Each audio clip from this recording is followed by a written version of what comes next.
Bienvenue dans ce cours dédié au développement d'API sous Laravel.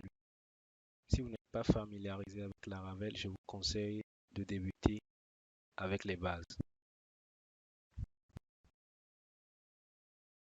Tout au long de ce cours, nous aurons à faire un petit récapitulatif de Laravel. Ainsi, nous allons parler des API REST.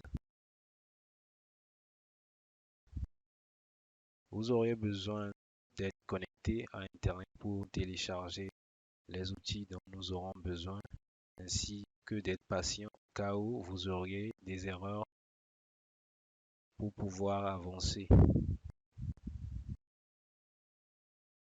Nous allons parler de REST. REST, qu'est-ce que c'est? Ensuite, nous allons aborder le concept d'API et nous verrons le concept d'API lié à Laravel. Ici, nous allons utiliser un outil qui s'appelle Postman qui va nous permettre de tester efficacement nos API lorsque nous allons les créer. REST. REST, qu'est-ce que c'est en fait? Lorsqu'on parle de REST, on parle tout simplement d'une architecture logicielle qui définit un ensemble de contraintes à utiliser pour les services web. C'est un peu comme lorsque vous demandez un service à un serveur. Par exemple, vous allez sur Google, vous faites une recherche. Oui, la façon dont les requêtes sont traitées, ça suit un certain modèle. Je dirais ici, c'est juste une façon de parler un peu de protocole, une façon d'acheminer les choses, de communiquer. C'est une architecture sur laquelle bon nombre d'API ou de services web se basent. Nous allons l'aborder plus en détail lorsque nous implémenterons les applications pour une meilleure compréhension. Lorsqu'on parle d'API, on parle des services permettant à différents services de communiquer entre elles.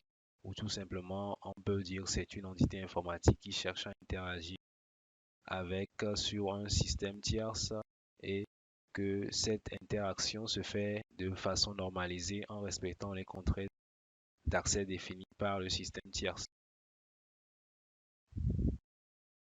Lorsque les API veulent communiquer ou on parle d'API lorsque la communication se fait à travers un système tierce et de façon normalisée. Ici, par exemple, si l'on prend ce cas, on peut supposer ici que ici au niveau de Accept, on a ici représenté les API que les développeurs utilisent pour pouvoir créer leurs applications. Supposons par exemple cet utilisateur, supposons que c'est un utilisateur d'Uber, il veut par exemple demander un service, il veut que utiliser les services d'Uber, un service pour le déplacement en voiture et autres. S'il veut une voiture pour aller quelque part, il n'aura qu'à prendre son smartphone et puis demander ce service. Et l'application d'Uber va se baser sur l'API de Google. L'API de Google, je parle de la géolocalisation afin de savoir où l'utilisateur veut aller et ainsi pourra être facturé.